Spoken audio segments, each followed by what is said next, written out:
Hello, everyone. Welcome to our Kotlin channel's amazing webinar or live stream called Creating Compelling KotlinConf Proposals. I'm Pamela. I'm a Kotlin developer advocate here at JetBrains. Cheuk, won't you introduce yourself?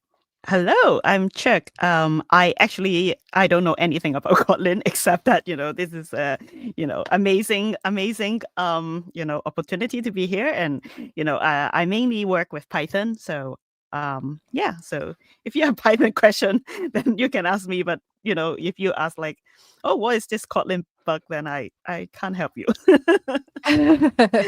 Luckily, there's not going to be any compiling or bug fixing or debugging at all during this webinar. So you're off the hook today, Chuck.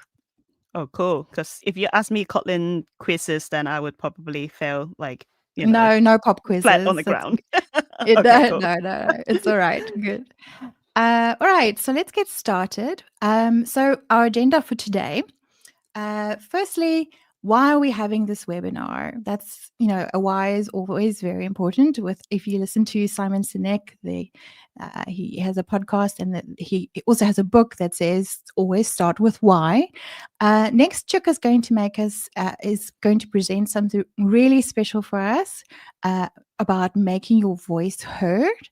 And then we're going to look at the CFP page for KotlinConf. We're going to work through it together and we're going to see, how to fill this thing in. Then we have some further tips from people from the team that they've contributed, tips just to make your CFP proposal just that much more special and increase your chances of success. And then, of course, almost the most important section is the Q&A, asking questions to me and Cheuk. Feel free to drop your comments and questions in the YouTube and Twitch text chat. You're welcome to add them there. We'll monitor the chat and we'll definitely see which questions we can answer by the end of this hour. So one of the important questions that we're going to be facing today is, why are we having this webinar? And the short answer is that KotlinConf needs more speakers from underrepresented groups in the Kotlin community. So we want to make sure that everyone that uses Kotlin feels welcome to share their ideas on the stage at KotlinConf. And this webinar is sort of like to try and lower the barrier for people that don't see themselves at KotlinConf speaking yet. So basically what we want to say to people from underrepresented groups, in fact, specifically women, is your voice belongs here. And so Cheuk has really something special for us that she's going to present now. And good luck, Cheuk. Yeah, thank you. So, okay. Hello everyone. So, as I said before, I I am not here to teach you Kotlin because I know nothing about how to write Kotlin code, but I'm going to tell you why, you should think about or just start like speaking today. So, first of all, why do we want to speak, right? So there are maybe like for each one of you have some motivation of why you want to, speak publicly. But for me, because I'm a woman and I think that maybe some of the other people who are like me, who are like, female and like developers, they may think that like, oh yeah, but why do we want to speak, right? There's so many people out there who are like speaking and, why me? So for me, I always tell people that, especially if you are underrepresented in the industry, you really want people to listen to you because um, there are something that you may see or you may think different than other people that is, if you don't make yourself known or make your voice heard, then nobody's gonna maybe see that or have similar opinion or experience to that. So for me, I always encourage other women who try to speak at conferences, maybe start like speak at meetup first and then speak at conferences, or if you are really up for the challenge, you can go speak at conferences. And that's a good experience if you do it right. And for me, it gives me a lot of opportunity in my career. It really helps me to be more confident and to be able to kind of express my opinion about stuff. So I always tell people, even if you're underrepresented, you matters. There are a book that called Invisible Woman. I don't know how many of you have read it before. It talk about how, like, in a lot of historically, in some research or in some planning, a lot of times women's need, or like or women's how they react to medicine and all these like things are not really accounted for. That's why it may have some bad consequences. So we need to make sure that everyone, even the underrepresented people in the community, their opinions are also taken into account. So so that's why it's especially important we have this diversity and inclusion. We want to make sure that everybody feels safe to give their opinion in a constructive way. So now I hope that you are convinced that okay, maybe you have this tingling feelings that okay, I want to speak at KotlinConf maybe. So how do we start? So first of all, I would say that very importantly, find a supportive community. Your first time speak experience really kind of make a difference. If you have a great experience, you want to do it more. If you have a really bad experience, then maybe you don't want to try again. So I would say that since like we are doing here, I'm pretty sure that KotlinConf is also a supportive environment. But there are also others. If you kind of I don't know if you have other reasons why you can't submit this year, you can try again next year. But in the meantime, you can also still like go to some community that are designed for women or underrepresented groups. So for example, what I know is Women in Tech. In my community, Python, we have PyLady. So find that community, and so that you can, the chances of you enjoy your first speaking experience is higher. Second is to think of a topic that you really want to talk about, that is something that you're really passionate about. It's miserable because you spend a lot of time to prepare your presentation. You may have to, think about what you put in the presentation and prepare it, and maybe practice a little bit. You spend a lot of time with it, so it would be miserable if you pick something that you don't want to touch, or like you're not interested. Then you spend a lot of time in it. It like feel like more work. So maybe that's not the best strategy. Maybe think of something that you're really passionate about, and I hope that you are interested in Kotlin, and maybe using Kotlin or something about Kotlin that spark your interest, so you can speak about it, right? So then it's good.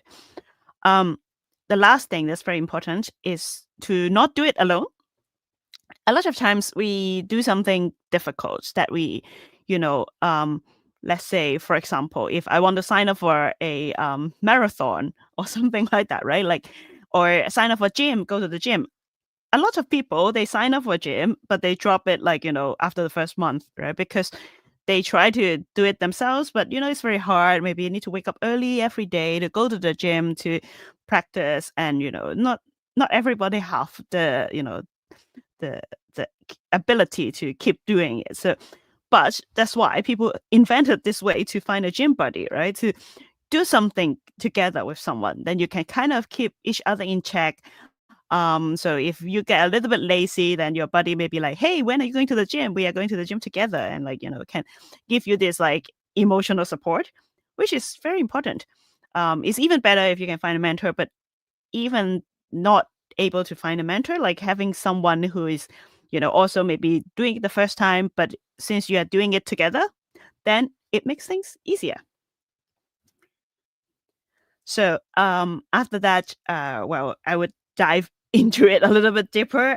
So a supportive community, what is a supportive community? A supporting community is so a lot of them come from gut feeling, I would say. Of course, there are some way to measure it, but I think a lot of time is you have to ask yourself like whether you feel comfortable to be there to be yourself. You don't feel like you have to wear a mask to kind of hide really hard to fit in.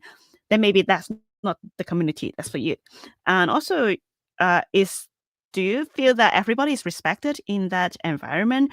So that's why I involve in a lot of community work. I always emphasis in code of conduct because then we all know that we are treating each other very nicely and respect everybody. And so there are some rules to follow, right? Also, if people give you feedback, are they constructive feedback or are they just trying to push you down? I know like nowadays like internet forums are everywhere. Sometimes people forget that they need to be a nice person and then they may leave some comment that are not constructive and make the other person feel bad. So maybe don't spend too much time in that forum if that happens to you. So you want to be surrounded by people you can trust. You can feel open and feel vulnerable because public speaking sometimes can be vulnerable. You are exposing yourself in front of everyone to kind of showing yourself, showing your opinion. So yeah, that could be vulnerable, and you want to be surrounded by people who you feel comfortable. You feel that like you won't get hurt emotionally by being in that position. So, yeah, what counts as a good topic, right? Like I said before, you spend a lot of time in your presentation. You want to speak about something that you're really excited about. I think I hope that since you are watching this live stream, you are maybe a developer. You like solving problem like me. So maybe you have recently solved a problem in Kotlin or something like a project involving Kotlin that you feel really good about it. Then yeah, show it to everyone. Maybe someone can learn from you. Or if you are the one who learned something recently yourself, you discover that, oh, actually, there are something that I do can really, be more effective in something. Like, for example, I really like people who tell me like productivity tips and like, because, this is, you feel you kind of find a shortcut, right? Like you find something that is like, like discover something. Like I love discovering things. So for me, like if I learn something, I want to share it with other people. A hobby project, if you spend a lot of your free time doing it, probably you're gonna like it, you love it. So, it's your baby, show it to the world. Give a talk about it. Um, and in I don't know if it's just Python community, but I think that like all developers should have a good sense of humor. And then maybe sometimes, we have this talk by people who have these joke projects. Basically, it may not be a project that's super useful, but it may be, even just a little bit throwing, a little bit fun, but it's a little bit silly, but we can learn a lot from it. So maybe like someone can give a talk about like what not to do this, right? Like, the mistakes that they made or like something they think is really terrible. Like everybody should learn from it and not do it. I think that may be a good topic if you like that kind of, funny and silly things. So yeah.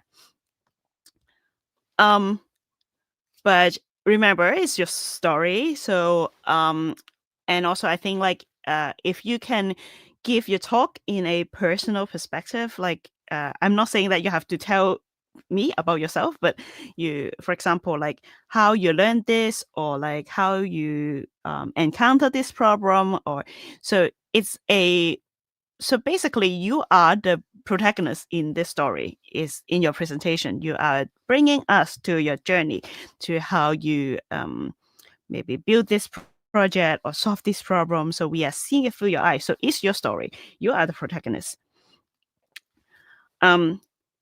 So now maybe you find, you decided to submit to KotlinConf and then you have, find a very good topic because you have done something very interesting recently. But then now you're like, okay, I need to find someone to help me, right? like I said before, have a buddy is very important. Like a gym buddy, they keep you in check. They give you emotional support when you feel a bit down, a bit lazy, a bit uncertain. They can, give you some reconfirmation that you can do this, right? Like the like boxing match. There's always a coach who like give towels and water to the fighter, like when they have a break, right? So they can also give you constructive feedback because you have chosen them, right? They may be your friend. You can trust them. And so you can, invite them to help you prepare for your talk, and they can give you some constructive feedback, or have a look at your proposal and to give you some constructive feedback. So we will come to the proposal later. I know Pamela have prepared like to show you how to submit your proposal, but we will come to that later in the live stream.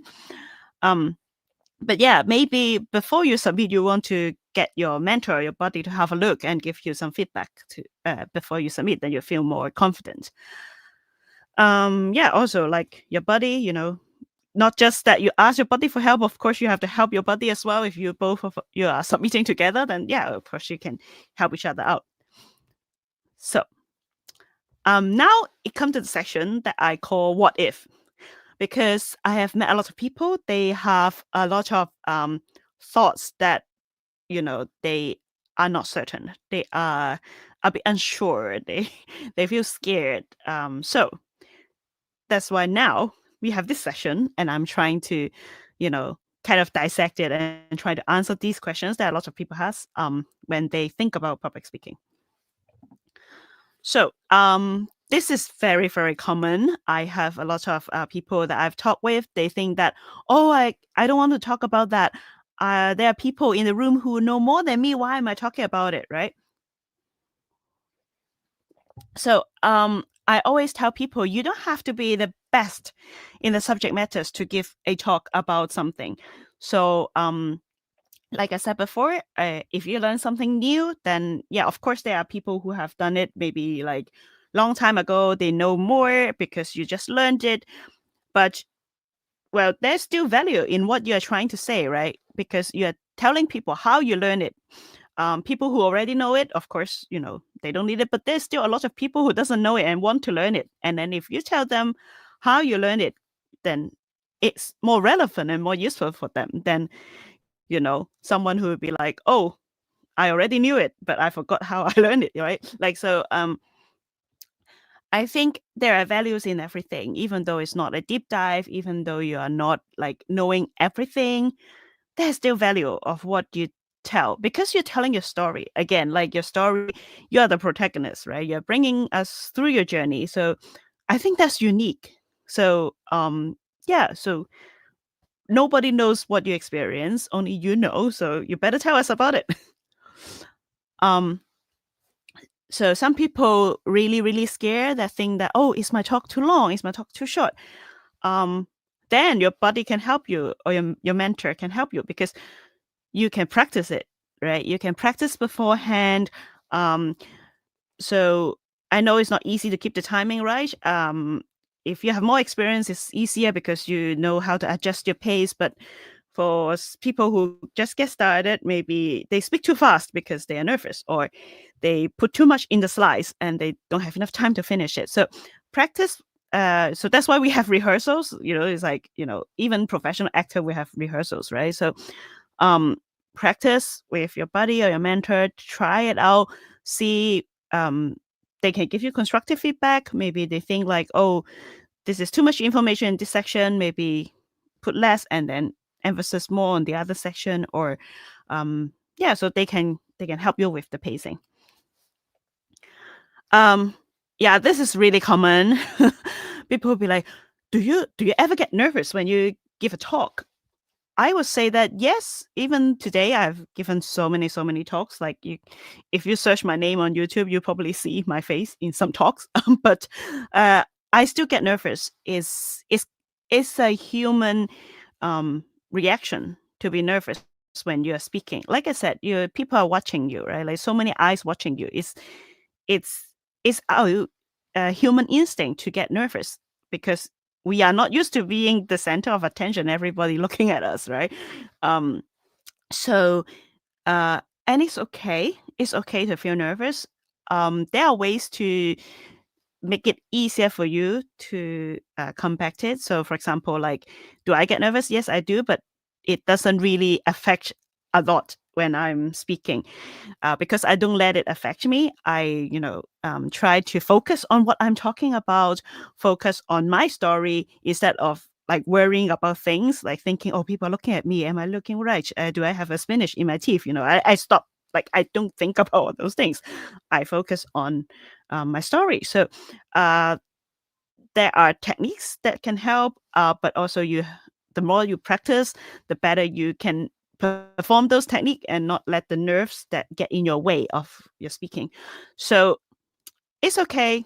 Expect to feel nervous. That's completely normal. Just do more of it, and you'll be fine. Don't worry about it. So this is something that I think, because I have been to many like communities, so it's like a global community. I sometimes go to Asia. I talk with people who the English may not be their first language. Well, me too. I mean, I grow up in Hong Kong, so English is kind of my second language.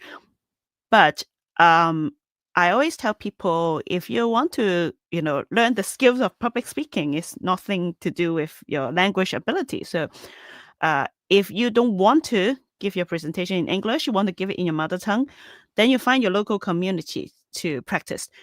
Of course, KotlinConf, like we are a global community, we use English as our language. But I think if you want to maybe practice before you go to KotlinConf, you can find a local community then, because your skills that you gain from public speaking is not tied to your language ability. And if you're presenting in English, you think you make mistakes, it's okay. Again, we are a global community. We understand not everybody's mother tongue is English. If you make grammatical mistake or, it's absolutely fine. It's absolutely fine. So this is another thing that I have people who may ask me what to do, because a lot of conference, at the end of the talk there will be a very nice Q&A session that the speaker can interact with the audience, which can be nice, but can also be very scary for speakers because they don't know who are the audience and like what questions they may be asking, right? This is something you can't really prepare for. I would say that talk with the organizers to see if they can let you not take questions. There are tricks, of course, like, because the conference need to run on the schedule. If you are kind of, run out of time, kind of, you use all the time in your slot, of course, there's no time for Q&A. You can use that trick, but I think what is better to prepare is to talk with the organizer to ask them, like, you don't want to take questions. Can you just suggest people to talk to you after the talk, during the break, or, contact you later? Sometimes I also teach people some tricks to avoid certain questions.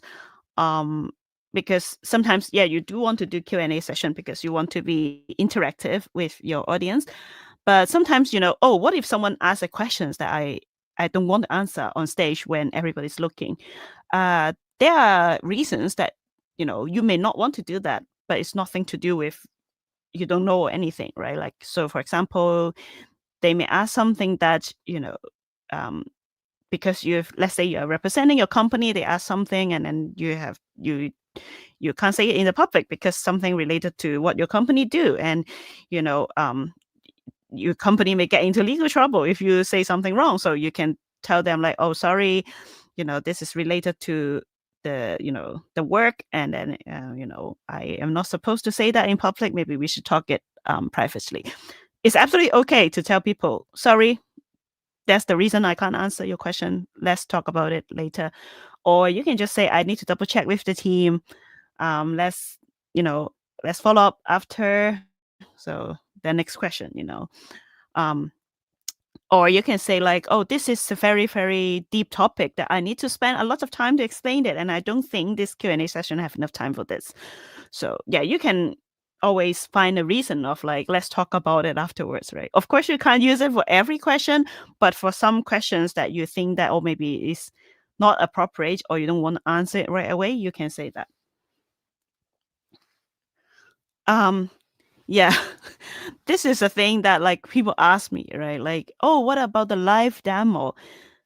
So I don't know if it's my hot take, but from my experience as an audience as well, like what's the value of a live demo brings to an audience, right? So because a lot of times the reason of doing a demo is that you want to show people this is how it works.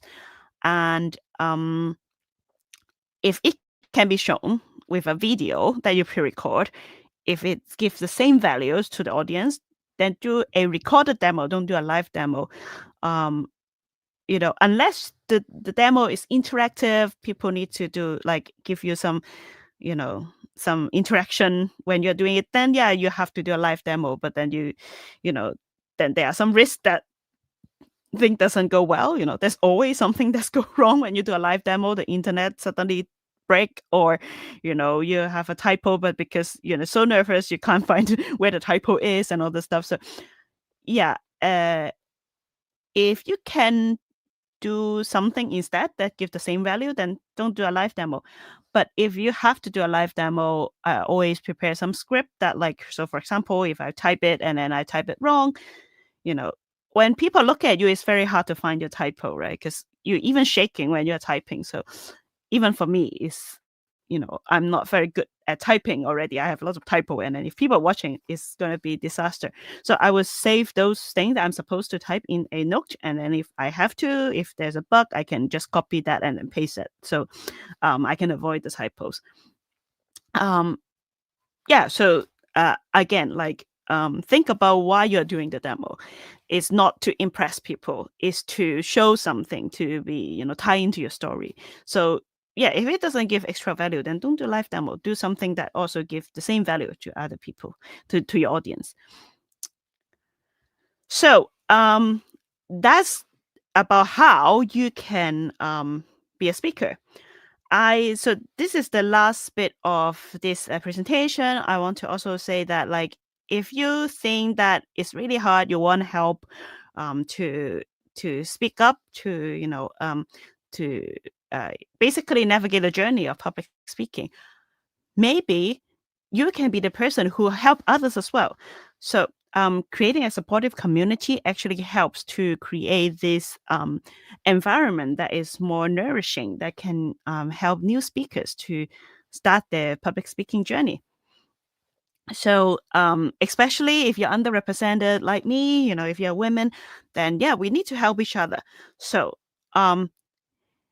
if let's say you already speak at KotlinConf, you really enjoy the experience, and maybe next year you can help mentor some other speakers. Because I always think that if you're mentoring someone, you can also learn a lot by mentoring others. So that's good for you, good for other people.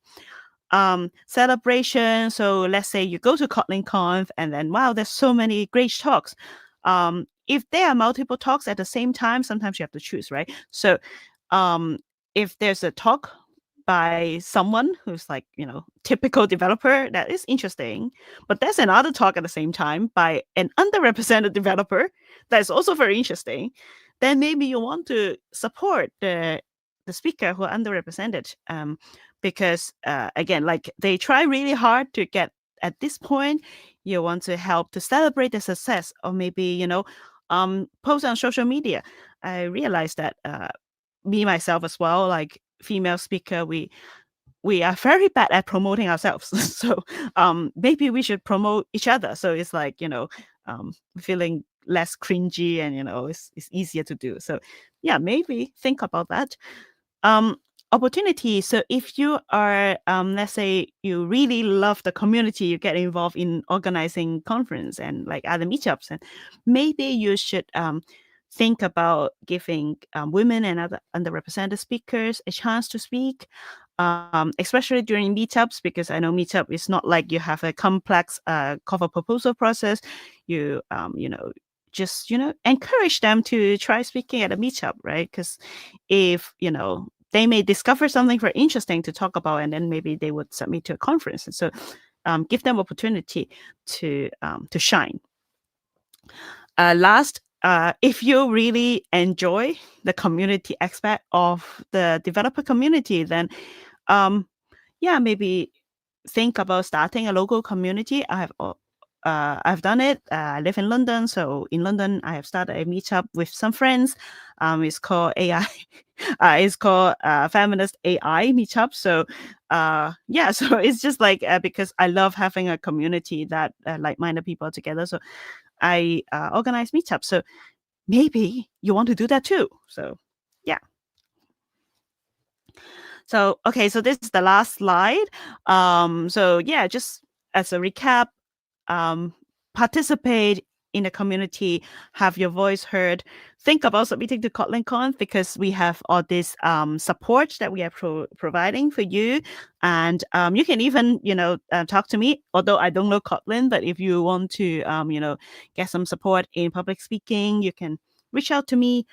And I wish you will be successful in your public speaking journey. So let's go back. Yes. Right.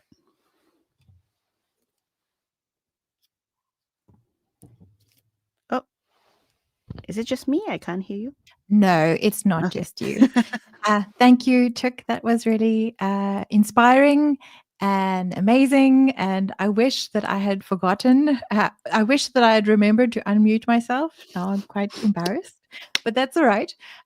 So the one thing that I've made lots of mental notes about the things that you said during your talk. But the one thing that I kind of held on to throughout the talk was that as you start doing public speaking, you build your confidence.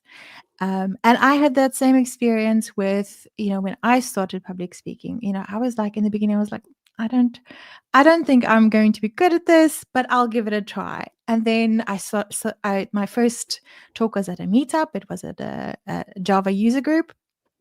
And then I jumped from the meetup to a dev fest, a big conference. And from there on, I just continued and continued and continued for larger and larger conferences. But every sort of step that I took gave me a little bit more confidence and a little more confidence. But I think that first meetup that that I spoke at really it set a really firm foundation. It set the what what I felt about public speaking. So it's so important that your first experience is a really positive experience. And those people, I just want to give them a shout out, Josie Jug. They definitely were so supportive, and they were so kind and so friendly, and they were so excited about me talking. So it really helped me to build my confidence. And I don't think that I would have gone on to many other conferences if it wasn't for that supportive community. So supportive community is super important. I want to go on next, but thank you, Cheuk. That was really inspiring and really cool, and thank you for sharing it with us. I'm going to go on to the section where we talk about the CFP page. Now you can find it either by typing in this link, old school style, or using the QR code, or in the YouTube or Twitch text chat. It is posted there. So let's go there together. You're going to have to excuse me. I'm not so good with changing my screen, but It's here we okay. go. Give them more time to scan the QR code, I guess. Okay. That's a good idea. Yeah. Cheuk, So as I talk through everything, you are more than welcome to interrupt me at any time, because I want to do this with you. I don't want to do it alone. yeah, of course. I think let's look at the CF.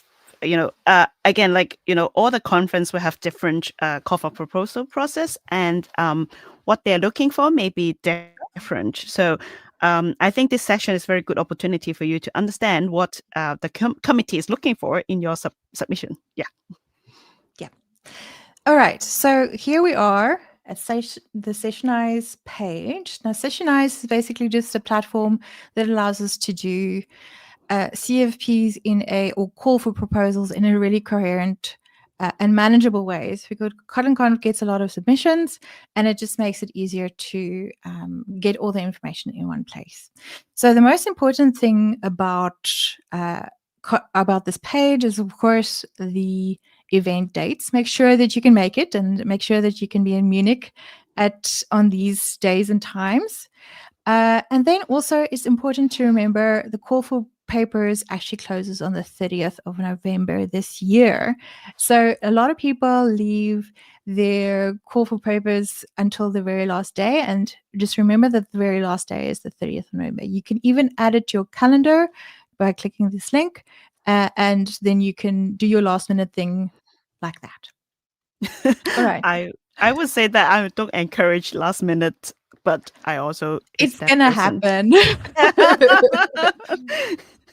Yeah, it's we gonna always happen. say that, So, like, don't but do your we homework last minute, but we are still yes. doing it. So Cheuk rightly said, show your mentor, show your buddy, but don't wait for the last minute for your buddy to tell you yes, and then like there's no time to like submit or something. So just take your time, but don't take your time. Yeah. But also All tell right. them the deadline. It's like, I need it. Please have a quick look. Please. Yeah. Yes. So you can submit 3 sessions per speaker. So make sure that your submissions are done, that you have a nice variety of things that you want to talk about. Then we have your session title. Now, title is really important because sometimes people only look at the title, not the program committee. I'm talking about people when they see the conference program, and they have to select a session, and there's like 5 sessions that they have to select from. Sometimes they just look at the title. Don't try and be too clever and make it like a pun or something funny. It is cool if you can pull it off, but rather aim for something that is clear and concise and tells people what this session is about in a really like manageable way, rather than having like something punny. Also, your description should be about 200 to 400 words. We're going to go through like best practices on how to write a good description just after looking at the CFP page, but that should be roughly there, and you can copy and paste it in. You can write it in Grammarly if you want to. That's my tip: is use Grammarly or Google Docs or whatever doc you want to use, and then paste it in and just make sure that the formatting is right. Then we've got a session format. So regular session is usually around 45 minutes, and lightning talk is usually about 15 minutes. These also include Q&A. Something that I also want to notice: you don't have to do a Q&A for either regular talks or your lightning talks. You can decide at KotlinConf, yes, I want to do one, or no, I don't want to do one. You can always say, like, I'll take a question off stage. You can always say, I don't know. That is a perfectly acceptable answer to get from somebody, to say, like, you can say something like, I don't know, I'm really freaked out right now, but come ask me in an hour's time, and then maybe I'll have a good, cohesive, comprehensive answer for you. This level section is quite important because that gives you an idea of how in depth you're going to go in your talk. So introductory overview is like beginner and overview. Intermediate, advanced, you're going deeper and deeper. I would recommend that if you are thinking about a topic that is not an overview, that you consider something that is a little bit more intermediate or advanced. Don't just say it's intermediate when it's not intermediate, when it's actually beginner, but try and aim your talks more for the intermediate, advanced sort of level, because it's KotlinConf. You have a lot of Kotlin specialists there already, so they might not be that interested in beginner topics, but it depends on your topic itself. So just be just take that hint uh, as you will. There's a couple of categories here as well. There is more information here on the side panel of when to choose what, but you can decide, what category your talk best fits into. This key takeaways is not published, but it's super important that we understand what you're going to teach your audience. So those are the key takeaways. You basically just summarize, I'm going to teach you about this technology. These are the things that if somebody watches my talk, these are the things that they're going to learn. And then something really exciting that we're going to be trialing for this year is we have limited spots for rehearsing with some developer advocates and some people from the Kotlin team or JetBrains team, and you can rehearse with us. It will be approximately 2 to 3 rehearsals, and we'll definitely make sure that you're completely kitted out for KotlinConf. So you can be confident on the day that you hit the stage.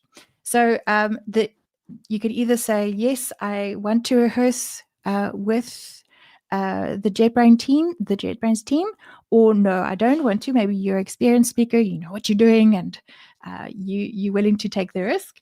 It is extremely limited spots, so please don't be disappointed if you don't get that opportunity. Maybe next year. But also we use this field over here about how many years have you been working in Kotlin, just to gauge your experience with the topic. Just to see, of course, somebody that has 0 to 1 year experience with Kotlin is not going to be able to give an advanced talk in something, but maybe they can give a good beginner talk. So we just keep that in mind when we think about experience about the topic. Then recordings of previous talks is so important. If we don't know your name, if you're not a frequent conference speaker, maybe at the Droid cons or whatever, then we're not going to necessarily know your speaking style. So this gives you an opportunity to shine. It gives you the opportunity to just show us what your speaking style is like, what your do you speak with a lot of energy? Do you go slowly and deliberately and really emphasize the important parts? We'd like to see how you speak. And then just any additional notes. If there's something, for example, that you can't, you don't want it to be public, like, for example, your company is doing this thing right now, but it's not public yet, then you're welcome to put it in the additional notes, and it will only be for the program committee's viewership. Yeah. Or there's some special setup you need. I remember there are some conference. Well, it's more wild in the Python conference. I remember one year someone bring a grand piano on the stage. So yeah, you need to tell the organizer that you are bringing a grand piano. But I think the chance please of tell someone, us. yeah, I think the chance of someone bringing a grand piano may be quite small. But if you are let's say bringing some IoT device or whatever, you need a special camera, then yeah, tell the organizers. Yeah. Yeah. Then we have some information for the speaker. Now, everyone can see my email account. That's fine. You can just send my spam email account some love. It's fine. And then we have your biography. Why are you qualified to give such a talk? Maybe you've been in the developer scene for a long time. Maybe you have a special talent that we need to know about, and that just this following section just gives us more of an idea of who you are as a person. Maybe you have a big social media presence, maybe you write a lot of blog articles, or maybe you work at a very famous company. It's not necessary, but we want to get an idea of who you are and what you do. If you have a co-speaker, that's also cool. Just remember, there are some rules about who gets, because, sorry, let me get there. The travel expenses and things are covered for KotlinConf, which is really nice. So your travel, your flights and your trains and stuff is covered, and your accommodation is covered, and your event fee, so the conference fee, not the workshop fees, are also covered. But if you have a co-speaker, only the one person's travel and accommodation is covered. Something that I also want to talk about is the code of conduct, something that Cheuk has been talking about a little bit in her talk.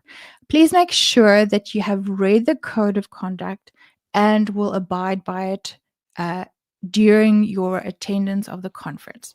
As you speak to other people, as you do your talk, it's really important that you abide by the code of conduct, just so that other people will have you and other people will have a pleasant experience at KotlinConf, where it is, everyone is treated with respect and feels comfortable and welcomed in this space. Cheuk, you look like you have something to say. Yeah. So I think I do believe most people, they want to be nice. They would definitely follow the code of conduct, but sometimes we overlook things, right? Like I have encountered in the past, some people may talk about something a little bit more sensitive. They may be talking about some politics that is very recent, and it may seems normal to some people, may be a little bit sensitive, like, or triggering for other people. So if you're unsure, you can always check with the organizers. Like if you during your preparing the presentation, you may, ask for a second opinion, like, oh, is it okay to say this, or shall I have a content warning at the beginning so people who don't want to hear about this sensitive thing or it can be triggering for them can leave the room. Like, so yeah, I do believe like everybody's intention is to follow the code of conduct, but it's just that, some case we are all human, we may overlook things, and that's why we need the code of conduct here to set us a guideline for everybody to check whether that's okay or not. Yeah. Thanks, Cheuk. All right, so let's hop over back to my presentation. Right. Cheuk, just sanity check. Can you see my slides? Is everything looking all right? Yes. Okay, I can see it. So you remember that first sort of section in the form was about the title, your session title. And my first hint and tip for you to write a good CFP is to create a good first impression by making your title nice and clear and really interesting sounding. So the one time I wanted to use a Harry Potter reference, for example, in my title, I wanted to create a title that was called Fantastic DSLs or Domain Specific Languages and How to Find Them. And I thought it was very clever. And then my buddy that reviewed it for me, she said, okay, what is it about? And she didn't know that it was a Harry Potter kind of reference. She didn't have their background. So just be mindful that, we have a lot of different people in the audience, and sometimes they might not understand the pun or cultural reference that you're making. So it's actually better to create something that's clear than something that's funny. So that would be my first tip. I also want to just go back here just to remind you that we are going to have that rehearsal of the talks. So just, double keep in mind that you can rehearse with us. My second tip is really to tell a story with your abstract. So that is the description. So what are you going to talk about? Why should your audience listen? The audience will maybe read your description, and they might want to, they might have to decide between different sessions, at KotlinConf. Why should they come to your talk? And if you can tell a story with in that description in 2 or 3 paragraphs, then I think you'll grab the audience. You'll grab the program committee first, and then you'll grab the audience, and they'll come flocking. Just make sure that you don't write in the description just a single sentence. That is not going to work. 2 or 3 paragraphs, keep it between 200 and 400, and there is guidelines on the right-hand side of the form, so you should be able to see what is required there. The third sort of tip is to start with a problem and build anticipation. So what was your struggle that you tried to solve? And sometimes people talk about you must make your audience curious about how you solve this problem. You must kind of tease them in a way with, like, you have this challenge, you have this problem, and it builds anticipation so that you can make them excited and make them get involved and invested in your talk. So a friend of mine that also works at JetBrains, Jody Burchell, she says, hook your audience by telling them the problem that you're going to solve. People love mystery books for a reason, and it's because they build up a bit of suspense before they jump into the solution. A great proposal would do the same thing. That is really good advice. So my fourth tip, and Cheuk, remember, anytime you want to jump in, you're welcome to. Think like an attendee. What is their takeaway? How are they going to walk away, with something in their pocket, a little piece of knowledge that they can keep in their pocket? So a good idea is to start with the audience. What instead of what you want to present, rather what might they want to know? Do they want to be amused? Do they want to learn something? What would they want to learn? What do they need to know? So keep that audience sort of frame of reference in mind. So Svetlana, the team lead in Kotlin Developer Advocacy, she said, when submitting a talk, think like an attendee. Would I want to sit through this? What's in it for the audience? That's why we ask about key takeaways. What do you want people to learn, try, do, or feel inspired by? The fifth point is kind of obvious, but you'd be surprised how many people actually make this mistake. It has to be about Kotlin. It has to be about Kotlin and the ecosystem. And I know it's a huge topic, and that some topics are more popular, but you must try and think about how you can put your unique spin on this topic while it still is relevant for the conference. Just remember that not every topic, especially on Android, is not a good topic for KotlinConf. Sometimes it's a better topic for another kind of conference. But I would give you a suggestion that if you are talking about something Compose, try and make it about Compose multi-platform. That makes things a little bit more suitable for KotlinConf. My sixth tip is showcase your speaking skills. So what do you want to present? What do you want to show with your speaking style? And that is the section about giving us a recording. So showcase your speaking style in that way. So Svetlana again says, examples of your talk helps us make better choices. If maybe you're a first-time speaker or you don't have recordings, you can just record yourself or even part of your proposed talk on your laptop and share the link. We would really appreciate it. It makes us so happy when we can see, great, we can view this presentation and we can see, have comfort in the fact that knowing that somebody is gone to the trouble of recording a little example for us to see what they actually speak like. And then one of my last tips is really like polishing matters. Try using some software. I'm not talking about ChatGPT. Try using something like Grammarly to avoid typos and bad grammar and formatting issues.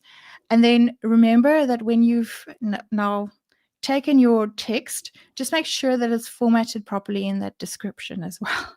Because sometimes when you copy and paste, it doesn't always, the program doesn't always work so well.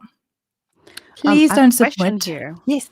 Yeah, like I think you're going to say it, but yeah, what if I am not my English is not very good. I use ChatGPT to help me polish it. Is it okay, or do I have to, have a bracket? It's like this is polished by ChatGPT or something like that. Well, I mean, I would suggest that you don't submit, that you don't ask ChatGPT to do the whole proposal, from start to finish.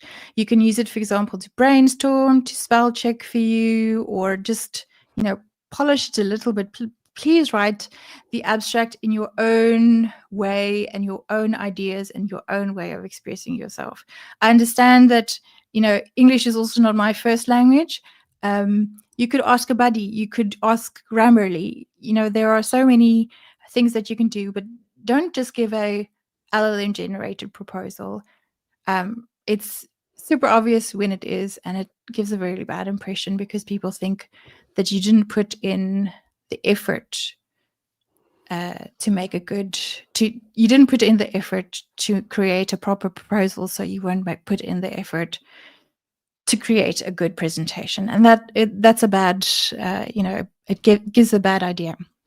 Yeah, I've heard that some hmm. people, they see a lot of proposal. They are reviewing a lot of proposal. They can smell out which one is using AI. So be careful, people. You delve into something, and in conclusion, don't say that. Or the M dash. Yeah, the M dash. Thanks, Cheuk. Remember that you get 3 chances. Don't just submit one talk that is variations of. Don't submit 3 talks that's just a variation of the one thing, though. Submit 3 different ideas, and then increase your chances of being selected.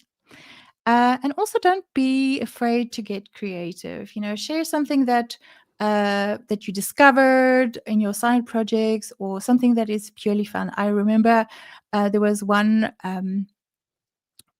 very popular talk not too long ago about hacking Doom with Kotlin, and it was really, really well done. And I think almost everybody really enjoyed that talk. So it's creative, it's fun, and it was a lightning talk. It was very engaging. So I would encourage you to be as creative as you can. Sometimes people aren't super creative, but don't be afraid to be creative.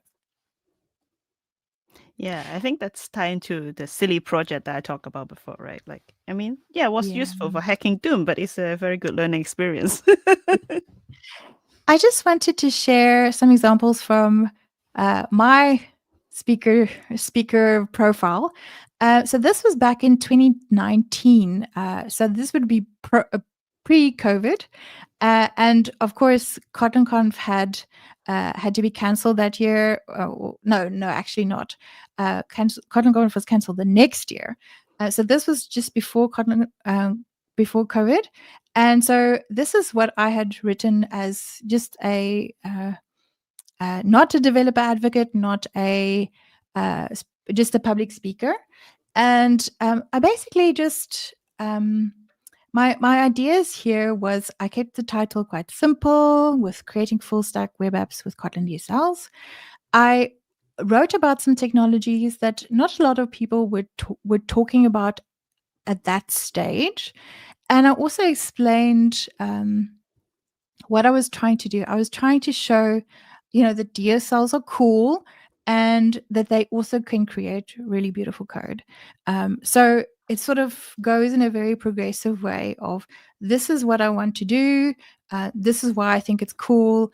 These are technologies I'm going to use, and this is how I'm going to do everything. And this is my sort of the bottom line. My my more recent talk that I did in 2024, Kotlin multi-platform alchemy, making gold out of your Swift interop, is a little bit more polished. But I think what I really kind of liked about this submission, and I know it's kind of weird showing your own submissions, but join the session to discover how to turn your interop difficulties into multi-platform gold. So I played a little bit with the title, and I sort of encouraged the audience to come and join and discover and so on. So, I mean, obviously don't copy me, but get some ideas, read some proposals from other conferences and see what people are doing in their abstracts. And I think that would greatly benefit your chances as well, to kind of not copy, but be inspired by. We also recently published this blog article, and I realized that we're almost going to be over time. Sorry about that. We published this blog article. It is full of tips for submitting your KotlinConf proposal.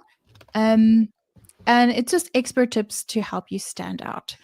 I would definitely have a read through that. I'll ask our backstage manager to also publish this link for us soon.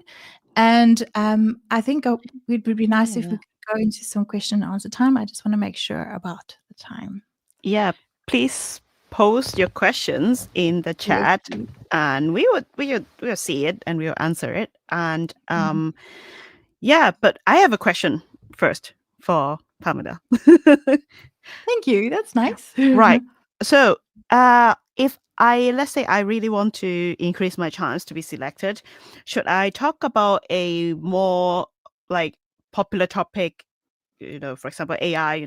Now everybody's talking about AI, or I should talk about a niche topic. That maybe some niche use case of Kotlin or something like that. Like, which one is giving me better chances?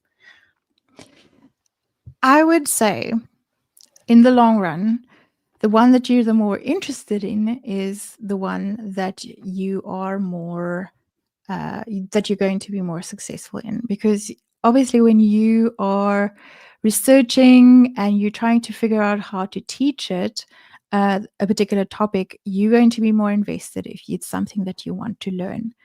But to answer your question more directly, it's so hard because there are, we have certain categories, and there is a other category as well. That's the wildcard category for the niche topics. The sort of topics that don't always get a lot of attention, but there is definitely space for niche topics as well. I think your competition is just so much more with AI. And it's really important if you submit an AI talk that you are an expert in it, or that you can explain exactly why we should choose you to represent a technology like Koog or Junie or whatever in this conference.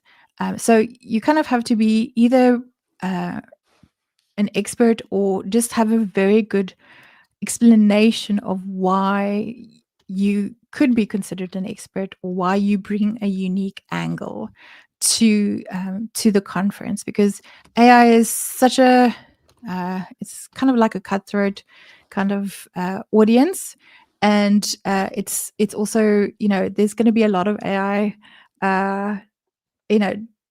themed talks. So the competition is rough, and there's only a few slots for AI. There's enough slots for AI, but there's also only so many slots for AI.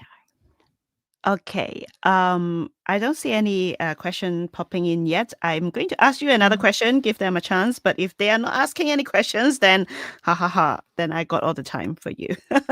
So, if I am, let's say, like, I'm, preparing my proposal, but suddenly I have a question about, filling in one of the things, or like something I'm not so sure. How can I reach out to the organizers?